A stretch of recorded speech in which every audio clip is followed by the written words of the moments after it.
เขาไปเฮือนมึงหัน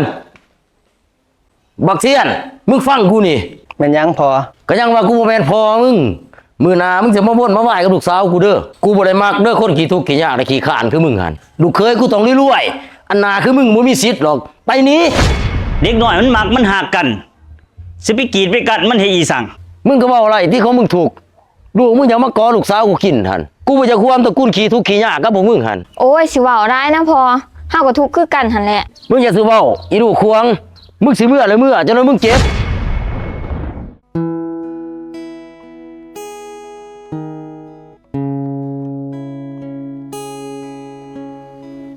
โอ้ยหามึงเอ้ยละครเนี่ยมึงยังเฮ็ดออกมาเนาะละครนำเนาเนี่ยมันพวกดีล่าสตูดิโอโอ้ยขี้กาก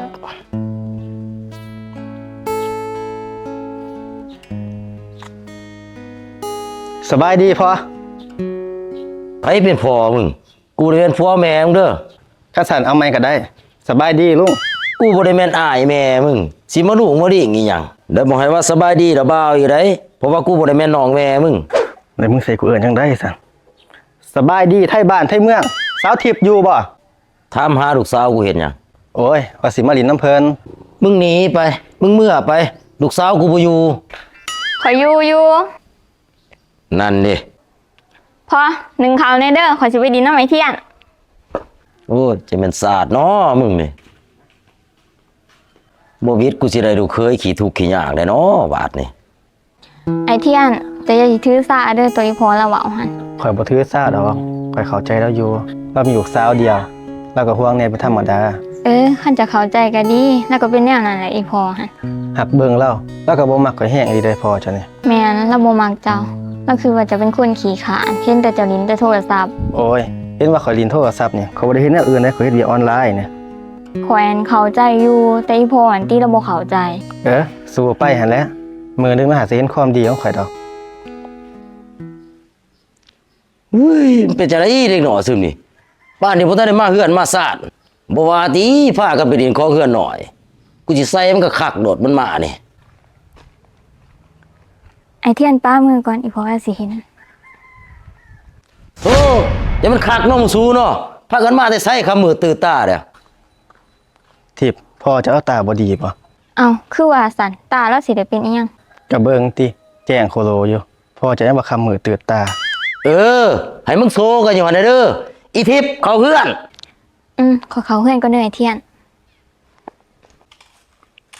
เขาไปเฮือนมึงหั่นบักเทียนมึงฟังกูนี่แม่นยังพอก็ยังว่ากูบ่แม่นพ่อมึงมื้อหน้ามึงจะมาบ่นมาไหว้กับลูกสาวกูเด้อกูบ่ได้มักเด้อคนขี้ทุกข์ขี้ยากและขี้ข้านคือมึงหั่นลูกเคยกูต้องรวยๆอันหน้าคือมึงบ่มีสิทธิ์หรอกไปนี้ทุกข์คือสิตายยังอย่ามาล้มลูกสาวกู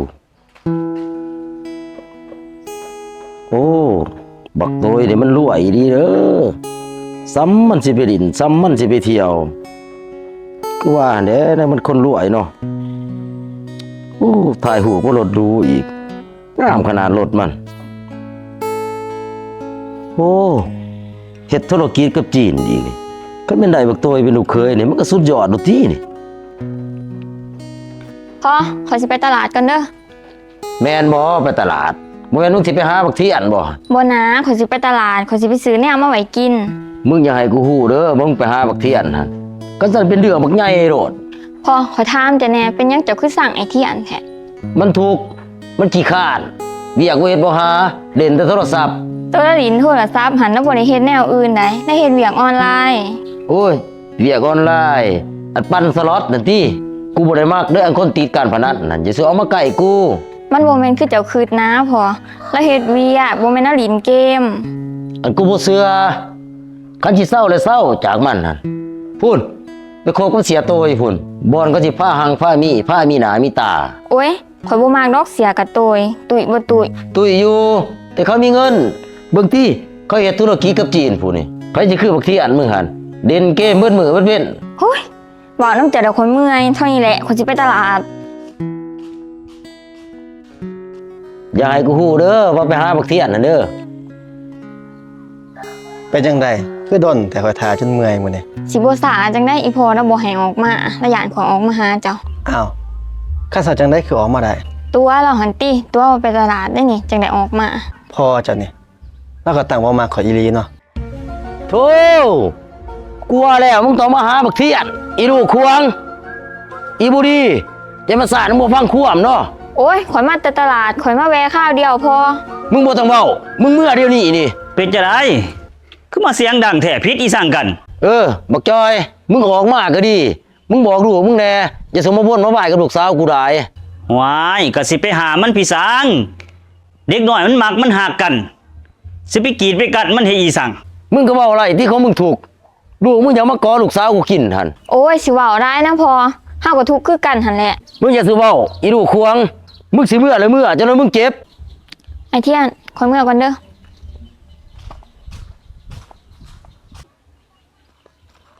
มานี่มึงหันบักจอยกูสิบอกมึงเมียนเด้อในนี้ต่อไปมึงอย่าให้ลูกชายมึงไปพัวพันกับลูกสาวกูอีกเด้อคันกูเห็นอีกกูบ่รับประกันความปลอดภัยเลย ห่วยเป็งมันสิถือบ่แนวนี่เด็กน้อยมันหักมันมักกัน สิไปหามมันได้ซะบ่ บ่ไล่ก็ต้องไล่กูบ่จะความตระกูลขี้ทุกข์ขี้ยากกับพวกมึงหัน โอ้ยจะเป็นศาสตร์ตระกูลมึงสูงส่งดีเลิศประเสริฐศรีแท้น้อ อีหยังก็อย่าห้ามไปบ่นกับลูกกูไปเมื่ออีนี่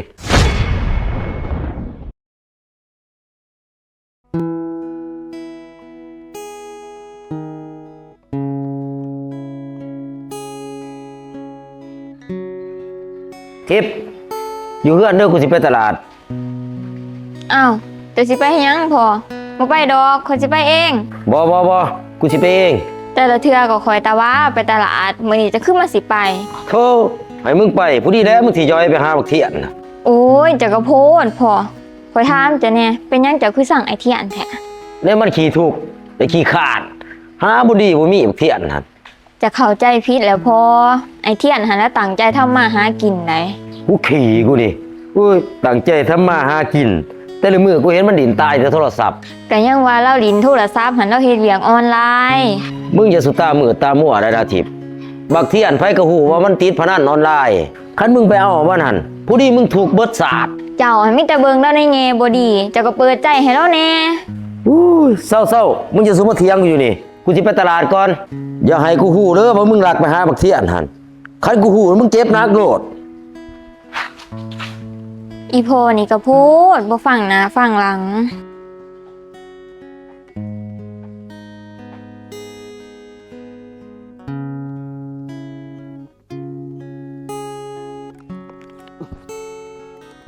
โอ้ย พ่อข่อยมีเรื่องสิเว้านะ เวียกอีสั่งเดี๋ยวนี้ ไปขอเซาทิพย์ให้ข่อยที่พ่อ โอ้ยอันเรื่องไปขอกูก็อยากไปขอให้มึงอยู่ดอก แต่พอเขาบ่มักมึงสิให้กูเฮ็ดจังใดเดี๋ยวนี้ไปขอเขาไล่เฮาหนีคือเก่าหั่นแหล้ว เด้อนะพ่อลองไปขอให้ข่อยก่อนดีวะให้ข่อยบ่ได้เซาทิพย์ข่อยบ่จักสิอยู่ไว้เนี่ย โอ้เนาะไปกูไปเปลี่ยนเครื่องก่อนตายแล้วมายากนะมึงนี่แหละมักลูกสาวเขาห้วยจังได้กี่เป้งเสียวสบายดี ไผเสียวมึงบักจอย ขึ้นมาเทิงก่อนติพ่อจอยไอ้เที่ยน เสื้อมันมาอย่างพวกเสนียดหั่นมึงหยุดโลด โอ้ยเสียว ให้ขึ้นไปนี่ที่ข้าวหนึ่งมีเวียกสิร่วมน้ำเสียว กูไม่มีหยังสิบอกกับมึงคันมีเวียกก็บอกมาโลดบ่ต้องขึ้นมา โอ้ยก็ให้เราขึ้นมาทั้งเพื่อนกินน้ำกินในก่อนติพอ สิให้มันขึ้นมาอย่างเพราะมันเปื้อนเปื่อนเถื่อนหั่นมีหยังก็บอกมาโลด โอ้ยเขาว่าสิมาขออีนางทิพย์ให้บักเทียนนี้เด็กหน่อย2 คนมันมักมันหักกันเสียวเอ้ย โธ่สิขอลูกกูหาบักเทียนมึงเอาสมองส่วนไหนขึ้นมึงเอาโปรตีนบ่ขึ้นอันพวกขี้ทุกข์ขี้ยากคือมึงแถมขี้ข้านพร้อมสิมาขอลูกสาวกูบ่เอา โอ้ยพอค่อยๆเว้ากับเรา สิขออีหยังได้กูบ่มักพวกตระกูลขี้ทุกข์ขี้ยาก แต่เขามากแล้วได้พอไอ้เที่ยนหัน ก็ยังว่าบ่ให้มักมึงนี่ก็สิมันศาสตร์บ่ฟังควมเนาะมันสิมีอนาคตบ่กันเอากับมันนี่ขี้ข้านก็พอขี้ข้านแถมมันยังติดการพนันอีก โอ้ยโตก็เว้าให้ลูกเฮาโพดเสียวบักเทียนนี่ มันก็ดูกับมันอยู่มันก็ตั้งใจหาเงินหาค่ำอยู่ใดคันมันได้กับอีนางทิพย์มันบ่พาถูกดอกเสียว หนีนะจอยพาลูกมึงหนีกูบ่จะควมตระกูลกับพวกมึงตระกูลพวกมึงอะตระกูลขี้ทุกข์ขี้ยาก เห็นบ่พ่อข่อยบอกแล้วจะเฮ็ดห้องน้ำอยู่เฮือนเฮาหั่นเจะก็บ่เฮ็ดจักเทื่อ โอ้ยกูก็คิดว่าปลาแถวเฮือนมันหลายขี่อยู่ปลาเอาก็ได้ นะเสียว ก็ยังวันนี้กูบ่ให้ลูกกูเอากูสั่ง เออ ไปเมื่อ กูยังว่าอะไรจะสิมาบ่ฟังความกูเห็นบ่อายบ้านนายเมืองเขา กูบอกมึงแล้วพอมันหันมันบ่มักพวกเฮามันตีเฮาขี่ทุกข์ขี่ยาก มึงก็ยังไปวนไปไหว้น้ำมันอยู่ ผู้ยิ่งมืดบ้านมืดเมืองบ่อึดบ่อยาก มึงคือบ่มัก มึงไปมักอีสังอันลูกบักเป็งหัน เฮ็ดจังได๋พอแล้วข่อยมักเขาผู้อื่นเขาก็บ่มัก นั่นแหละคันมึงเมียนมันแต่พุ่นแหละก็แล้ว จงไว้เฮ็ดอีสังโอ้ยกูหลดเมื่อยแล้วมึง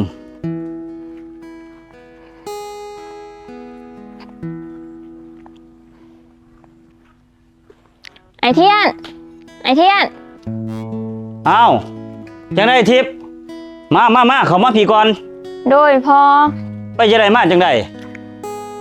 โอ้ยเพราะว่าสิมาขออยู่น้ำไอเทียนนี่แหละ ว้ายพอโตสิบ่ว่าบ่มาแนวนี้ หายเขาก็บ่สนเนาะพ่อเอ้ยขอหักไอเทียนขอสิมาอยู่น้ำไอเทียน พวกเจ้าฮักพวกเจ้ามากันพ่อก็บ่ว่าดอก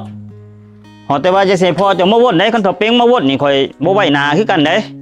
ข่อยเจ็บใจมื้อวานนี่ข่อยไปขอนี่เพิ่นด่าข่อยบ่มีเกียรติบ่มีศักดิ์ศรีเลย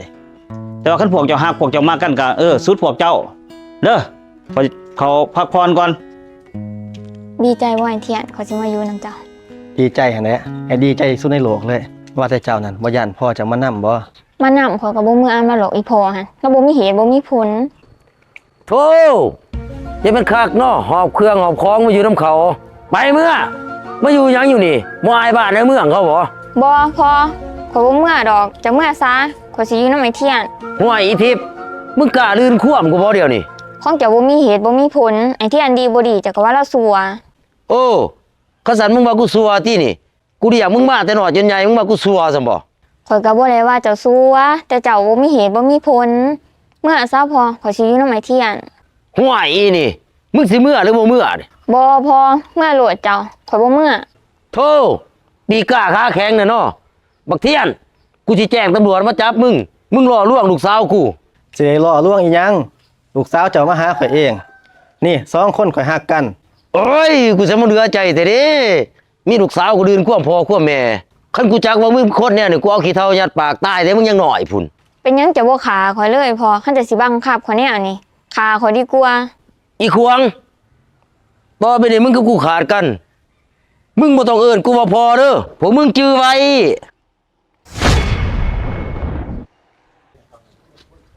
ลินใต้แต่โทรศัพท์อยู่หั่นแล้ว เอานี่เครื่องนี่ไปซักให้พ่อนี่ ซักเบิดนี่บ่พอ เออ สลิปก็ให้ซักบ่พอ มันเป็นหยังซักสลิปให้พ่อนี่มันเป็นหยังมันผิดแห้งแต่บ่ซักสลิปให้พ่อปู่นี่หึ ก็บ่ว่าดอกพอ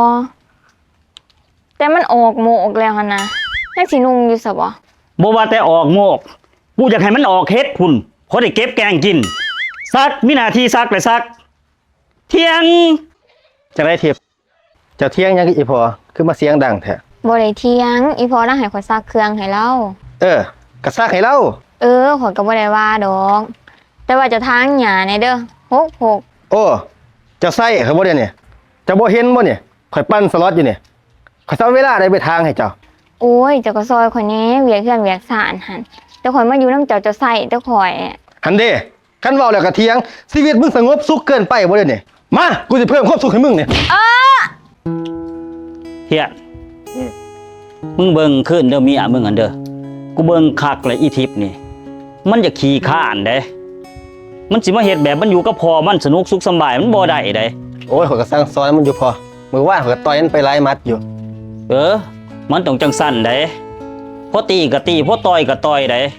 เฮาสิไปใจดีน้ำมันนี่มันสิได้ใจเมียมึงน่ะว่าแต่เขาน้ำท่ามปลาแล้วบ่นี่เมียมึงก็อยู่ไสอีทิพย์ทิพย์ แม่นยังพอ แล้วบ่เขาน้ำท่ามปลาหั่นคือบ่หาแต่งหาหยังมาเดี๋ยวนี้ฮะ โดยพอทาข้าวหนึงเด้อ บ่ได้เรื่องเด้อเมียมึงนี่คันบ่บอกเลยบ่จักเฮ็ดจักอีสังอีอันนี่สบายจนเคยโต พอ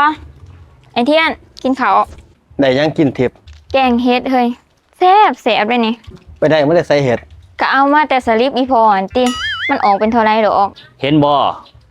ป้านันสิจ้าให้กูทิมสลิปหันมันก็พอได้แกล้งย้อนเฮ็ดหัน โดยพอ มันได้กินน้ำกันนี่ ได้แล้วพอกินซาพวกเจ้าข่อยบ่อยาก อยากไปแห้งดี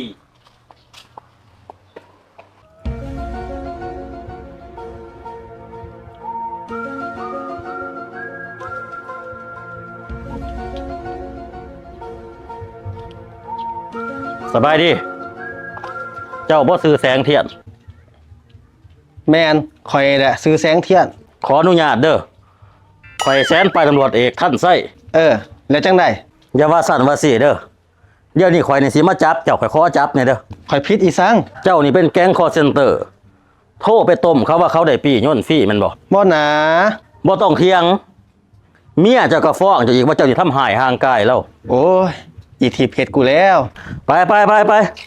ทั้งหลักฐานทั้งพยานพร้อมบ่ได้เดียวนี้นี่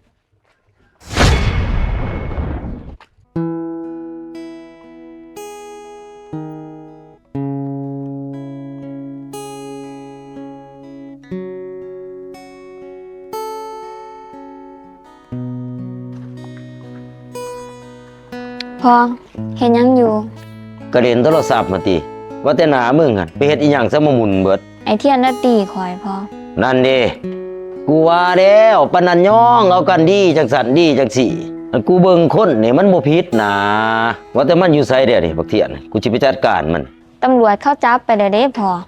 นั่นเด้เป็นหยังก็จักจับมันคันกูคิดบ่ผิดนี่แม่นเรื่องแก๊งคอร์เซนเตอร์แม่นบ่ แม่นพอไอเทียนน่ะเป็นแก๊งคอร์เซนเตอร์แล้วเราก็ติดการพนันออนไลน์ กูว่าแล้วนะเฮ็ดเวียกออนไลน์อุ้ยปั่นสล็อต ข่อยก็พ่วงหูตอนข่อยไปอยู่น้ำเล่านี่แหละว่าเราเป็นคนแนวนี้ อันแดตอนพ่อบอกพ่อสอนเจ้าก็บ่ฟังความหาบ่พอบ่มีเหตุบ่มีผลหาบ่พอเป็นคนจังสั่นจังสี่ที่พ่อหายที่พ่อเว้ามันบ่แม่นหยังไดพ่อหวังดีลูกเอ้ยบักเทียนหั่นเขาฮู้เบิดบ้านเบิดเมืองบ่มันเป็นนักต้มตุนก็มีแต่เจ้านี่แหละบ่ฮู้ ข่อยขอโทษพอที่ข่อยบ่ฟังความเจ้า อันบักเทียนหั่นน่ะเรื่องมันถูกข์มันยากนี่พ่อก็บ่เคยตีหรอกคันมันเป็นคนดีคันเจ้าฮักคันทุกข์ปานใดพ่อก็รับได้อันนี้มันบ่ดีเขาฮู้เบิดบ้านเบิดเมืองพ่อเบิ่งออกแต่ที่แรกพุ่นแหละคันจะอยู่นำมันเจ้าสิมีแต่ความทุกข์เห็นบ่แบบนี้แหละหน้าปูมาอยู่นำพ่อนำแม่พ่อแม่บ่เคยตบเคยตี แม่นแล้วพอจะเว้ามาอันถือเบิดพอเอ้ย เอาตั้งต้นตั้งโตใหม่ไปพ่อสิพาไปห้องหมอ ลูกนึ่งข้าวเฮ็ดกินไว้ให้พ่อให้แม่เหรอบ่ โดยแม่ลูกเฮ็ดแล้ว ลูกเฮ็ดอย่างแน่ของกินหัน ต้มปลาคอใหญ่ก้อยไข่มดแดง แกงเฮ็ดปวก ลวกผักกินกับแจวแล้วก็ขัวแมวแซ่บๆแม่เอ้ย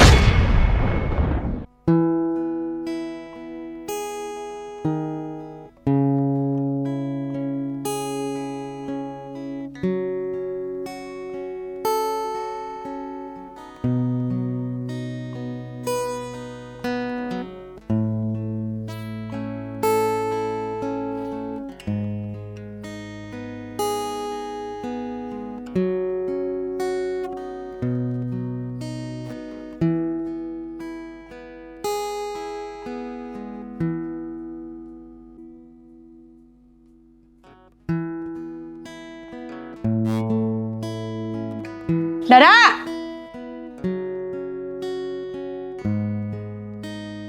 แม่นยังแม่ ลูกซักเครื่องเหรอบ่ ซักแล้วแม่ ตากแล้วเหี่ยมฮอด ลูกนึ่งข้าวเฮ็ดกินไว้ให้พ่อให้แม่เหรอบ่ โดยแม่ลูกเฮ็ดแล้ว ลูกเฮ็ดอย่างแน่ของกินหัน ต้มปลาคอใหญ่ก้อยไข่มดแดง แกงเฮ็ดปวก ลวกผักกินกับแจวแล้วก็ขัวแมวแซ่บๆแม่เอ้ย โอ้เฮ็ดหลายแนวเนาะลูกเนาะ แม่นแต่เช้ามานี่ลูกบ่ทันได้พักผ่อนเลย ว่าแต่เดินบอกเดินบ้านหันเงินจานบ้านซ่องหันลูกปั้นลูกกวนแล้วมันเหรอบ่ กำลังแล้วแม่ โอ้โห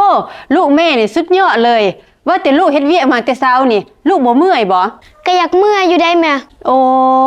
เอ้าหัสันลูกไปทางหญ้าต่อไป คนอีสานเฮ็ดเวียกนักบ่นักบ่อยากพักผ่อนผัดว่าอยากเมื่อย เอ้าคันเพิ่นอยากเมื่อยก็จัดให้เพิ่น แม่นี่ก็จักจังได๋ใส่อยู่เบิดมือเบิดเว้นบ่ให้พักผ่อน เป็นจังได๋ลูกหญ้าหั่น ก็เป็นแบบอยากเมื่อยหั่นติแม่ โหยังอยากเมื่อยอยู่บ่ลูกเอ้าถ้าซั่นลูกต่อเด้อลูกเด้อ คนอีสังเฮ็ดเวียกบ่อยากพักผ่อนมีแต่อยากเมื่อยไปหน้าอยู่ แม่นี่ก็จักจังใดเห็นอยู่เฮาเมื่อยก็ยังใส่เลอะอยู่